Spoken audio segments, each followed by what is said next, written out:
Hai semua, kita lagi ada di Harvard Innovation Lab. Kita mau tour, di dalamnya ada apa aja sih? Yuk. Oh, lagi ada yang main. Jadi di sini tuh diusahakan orang-orang yang menjadi founder startup itu nggak terlalu stres gitu ya. Jadi dikasih banyak mainan.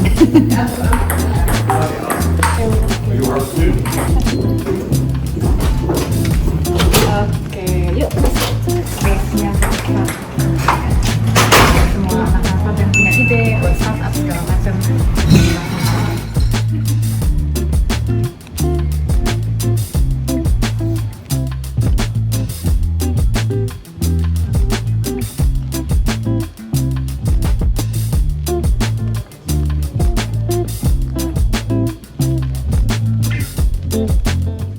Oke, kita udah di dalam iLab. Ayo masuk. Ada entrepreneur Indonesia ternama ini, Pak Salman Subakat, ya ampun. Pak Salman gimana lagi di Boston? Ngapain? Habis dari Boston, Ya. sekarang mau ngobrol sama anak-anak Boston Wih. di Harvard Innovation Lab. Ada acara apa mas di Boston? Ada namanya Global Family Enterprise Network, part of BIFE. BIFE itu Baritelli Institute for Family. Basically family business dari seluruh dunia ngumpul di sana. Wih, kalau belum pada tahu nih guys, ini salah satu pentolan CEO family business terbesar di Indonesia kan ya mas ya, Paragon Corp. Jadi yang pada pakai Wardah, pada pakai CAF, Emina, ini bosnya.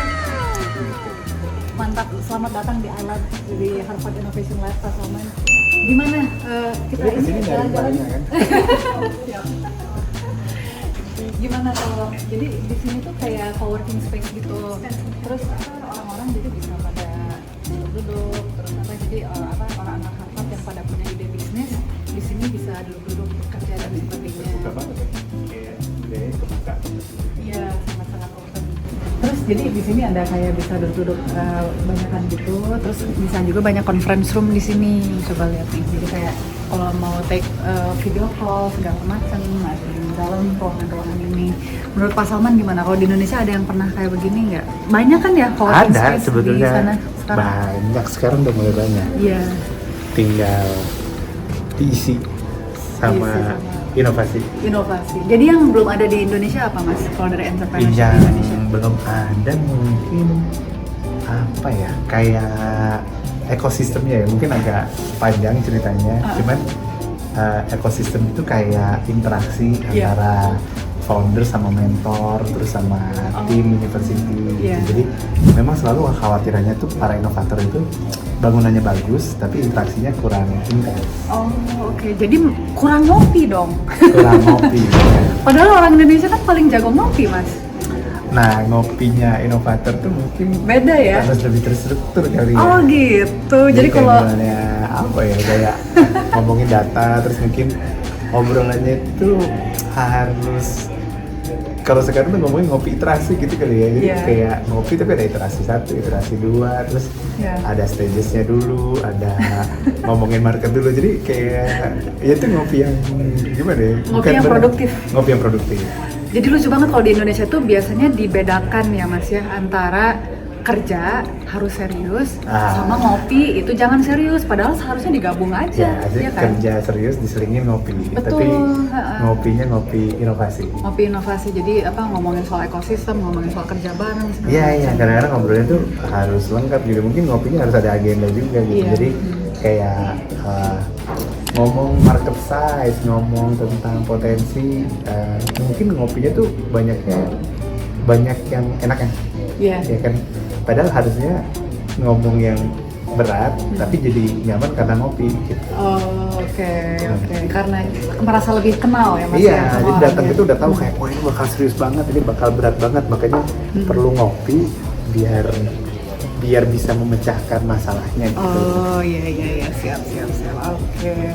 Terus apalagi mas, kalau misalkan yang Marina lihat di Harvard sini ya mas ya, jadi selain anak-anak ini pada bercoworking space, kerja bareng-bareng dan sebagainya, mungkin dari segi ide kali ya mas ya. Jadi si ide produknya sendiri di startup ini biasanya kayak lebih canggih dari biasanya gitu Mas. Kayak contohnya kalau misalkan nanya orang-orang yang lagi duduk di sini, lagi kerja ngapain sih? Lagi kerjain AI misalnya, terus atau lagi ngerjain segala macam gitu Mas, kayak machine learning, terus jadi teknologinya benar-benar sangat-sangat advance gitu. Mungkin itu masih kurang kali ya Mas ya di Indonesia. Iya, kurang untuk adopsi teknologi yang karena kan mungkin dari awal tuh kayak nguasain teknologi kan udah lama ya. Jadi maksud saya mungkin orang di sini tuh udah sadar bahwa mungkin untuk ngomongin itu dia perlu 1 tahun berapa puluh kali ketemuan gitu. Jadi saya ingat tuh yang ngopi produktif itu dari awal tuh ada agenda gitu. Jadi ada agenda yang terstruktur, terus setelah ngopi itu pasti ada kayak pemikiran baru, cara kerja baru, data baru. Dan itu bukan hanya timelinenya tuh panjang ya Mas ya? Benar. Jadi kelihatan deh ngopinya mungkin sambil nyoret-nyoret gitu kan. Kan kayak kita kan kalau di Indonesia ngopi sambil nyoret-nyoret tuh kayaknya kayak nggak asik gitu. Kan, padahal kan nggak mungkin kita bisa ingat semua kan. Iya. Itu maksudnya kayak para entrepreneur di Indonesia tuh masih kurang kayak masih risk averse atau gimana Mas? Nggak senang sama risiko atau gimana? Kalau ini personal ya, menurut saya sih yang perlu ditambah tuh konsistensi sama disiplinnya sih. Konsistensi sama disiplin. Ya, risetnya dibanyakin gitu kan. Kadang-kadang kan ada yang ngomong kan jatuh cinta sama solusinya, harusnya jatuh cinta sama problemnya. Tadi kan baru, nah problemnya itu kan harus dikuantifikasi gitu loh, bukan cuma kayak wah si ini butuh, tapi kayak benar-benar berkembang gitu, data baru, poin baru, dan memang suka aja gitu ngomongin problem. Coba deh nanti kita lihat pas ngopi-ngopi, ya bukan kita stereotip ya kayak 2 jam terakhir ngomongin apa sih? Lebih banyak ngomongin kayak gue punya solusi yang keren, terus jualan, bawa solusi dari pendengar, atau justru banyak ngomongin tentang ini bisa mecahin masalah ini loh, ini meningkatkan solusi ini gara-gara pakai ini tokonya jadi maju, gara-gara pakai ini kemarin ada katakanlah nelayan pecah masalahnya gitu. Itu di mana, di sini atau di sana Mas? Saya rasa kalau ngopinya founders ya harusnya ngomonginnya tadi attraction ya. Oh, oke. Kebayang kan kalau saya tuh biasanya kalau datang kayak, Mas aku punya ide bagus nih gitu, datangnya langsung bawa solusi gitu, Mas aku pengen nolong petani, menurut Mas gimana caranya? Gitu kan, daripada kita pitching kan, mendingan kita belajar gitu kan. Jadi lebih banyak diskusinya soal the problem itself. Benar. Dan selama ini lebih kayak aku punya ide ini nih, jualan gitu kan. Padahal belum tentu dibutuhkan gitu ya sama konsumen maksudnya gitu kan. Mas. Ngopi kan bayangin aja kayak misalnya saya nih sebagai CEO ngopi, baru mau ngopi, ada yang pitching, kan nggak asik gitu kan. Nah, kalau misalnya ngopi tiba-tiba ada yang pitching, Mas aku punya startup, ya kebayang kan orang lagi ngopi kan pengennya kayak, Mas konsumennya Wardah itu banyak loh di kota ini gitu, dan kalau Mas mau denger nggak masalahnya konsumen Wardah itu apa sih gitu kan, masalahnya masyarakat apa, itu kan pasti lebih seru kan. Udah kenal ngobrol itu baru pitchingnya di ujung gitu kan. Habis ngopinya udah enak. Jadi intinya kayak jangan datang sama ide kita sendiri dulu, tapi dengerin dulu orang-orang di sekitar kita kan ya Mas ya. Masalahnya apa sih? Terus kayak situasinya tuh kayak gimana gitu. Read the room dulu gitu ya. Iya, read the room dulu. Betul. Siap. Nanya lagi satu hal soal culture nih Mas, entrepreneurship culture. Kalau di Indonesia, maksudnya kalau di sini, kalau di Harvard, jadi orang-orang tuh kalau sudah lulus ditanya mau ngapain, mau apply kerja nih kemana, mau kirim CV kemana, dibanding sama orang yang saya lagi fundraising, saya lagi bikin startup ini. Justru yang terakhir, yang kedua itu yang dianggapnya keren Mas. Nah kalau di Indonesia kayak gimana? Kalau saya sih ngeliat mungkin bedanya gini ya, kalau mereka tuh mungkin readiness level di umur 23, 24 tuh udah tinggi kali ya, udah dari SMA magang sana magang sini. Saya sih ngelihat ya itu keren, tapi harus kebayang lah di Indonesia itu ya mungkin orang yang ngomong gini support sistemnya juga udah kuat. Saya mah kalau ngomong langsung sih, saya mengharapkan tuh orang Indonesia itu mungkin mulai bikin startup di 30 tahun ke atas sih. Oh gitu. Jadi ikut statistik karena mereka harus punya kayak kemampuan excellence tadi ya. ngedeketin. Balik lagi ke pitching tadi deh. Masalah gimana cara ngobrol sama investor. Kalau seorang startupers itu pernah kerja jadi salesman aja, dia tahu lah nggak mungkin apa-apa tuh langsung jualan, apalagi minta invest gitu. Saya waktu memulai karir sebagai marketer aja, untuk jualan produk aja tuh ngomongnya dari ujung ke ujung, ngomong ibu anaknya di mana, ngobrol, terus sampai ketawa-ketawa, sampai saya malah dibawain dikasih makanan sama toko, kebayang kan?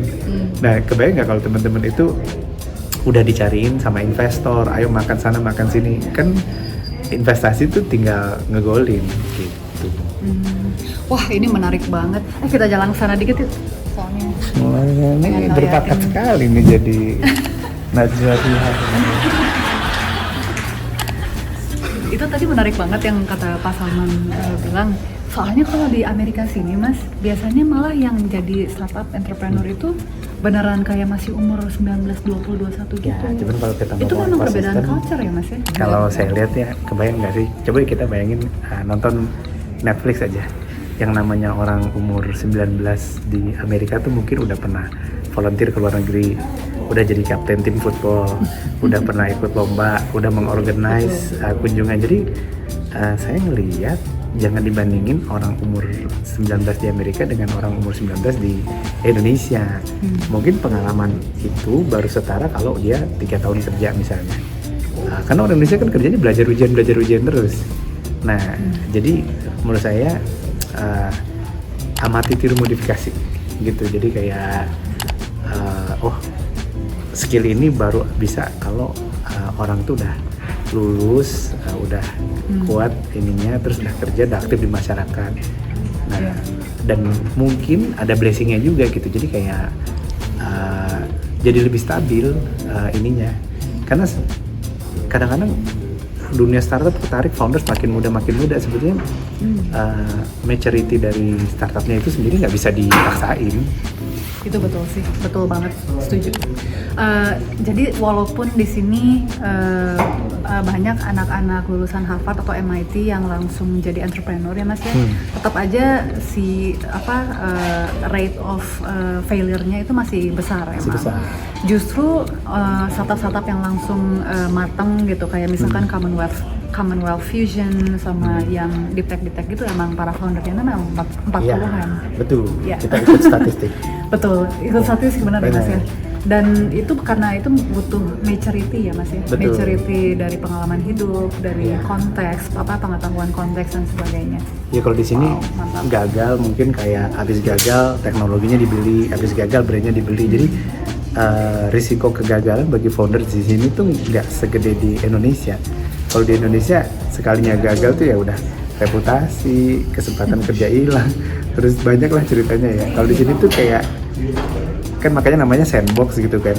Jadi sandbox itu ya benar-benar kayak orang main ayunan jatuh ke sandbox. Jadi mereka tidak dianggap gagal gitu karena udah punya teknologi, bisa diakuisisi perusahaannya, bisa jadi intrapreneur di perusahaan besar. Didaftarin patennya. Mungkin Google aja masih beli kayak ratusan perusahaan per tahun gitu. Nah, maksud saya kita belum sampai di sana lah kalau konteksnya Indonesia. Jadi harus lebih hati-hati. Tapi itu benar banget guys. Jadi Amerika Serikat itu sebetulnya agak exceptional ya Mas ya, bahkan dibandingkan sama negara-negara Eropa juga. Betul. Karena policy mereka soal kebangkrutan aja itu sangat-sangat berbeda sama negara-negara lain kayak di Eropa gitu. Kayak contohnya di Amerika Serikat ini ada misalkan lembaga hukum namanya LLC ya, Limited Liability Company. Jadi kalau misalkan sebuah company itu bangkrut, gagal, aset sang founder itu dilindungi. Jadi nggak bisa tiba-tiba rumah disita gitu atau mobil disita. Kalau di negara lain kayak begitu kan. Debt collector dari bank dan sebagainya. Di Amerika nggak, entrepreneur itu dilindungi. Jadi itu sangat perbedaan besar banget. Oke, sebetulnya keren banget nih. Ngobrol sedikit sama Pak Salman, Subakat. Bisik-bisik biar tidak mengganggu aja. Di sini boleh, di sini area ngobrol mas. Area Mas. ngobrol. Kalau mau butuh ketenangan masuk ke dalam salah satu ruangannya. Coba di sini lihat deh. Di sini lucu banget. Jadi setiap ruangan itu dikasih nama. Ada kayak salah satu para legenda entrepreneur gitu. Itu The Boa, terus ada apa? Vessel House.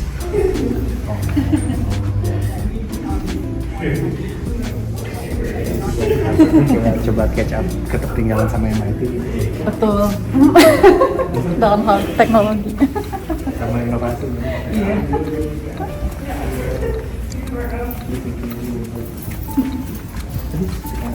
Masih banyak gitu. Pak Saman, satu pertanyaan lagi.